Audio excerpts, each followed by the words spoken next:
Good afternoon. My name is Adriana Maria Lagares Rodriguez. In this opportunity, I will tell you about dream trip. My ideal trip would be to travel by plan which I have not done. Have to stay at a hotel to enjoy the destination.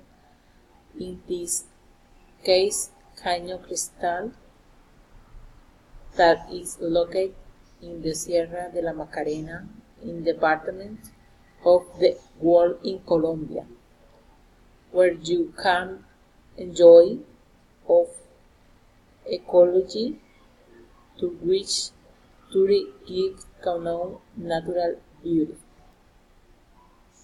Canoe, typical dish of the region, to now their culture and tradition in which you can interact with the people from the department.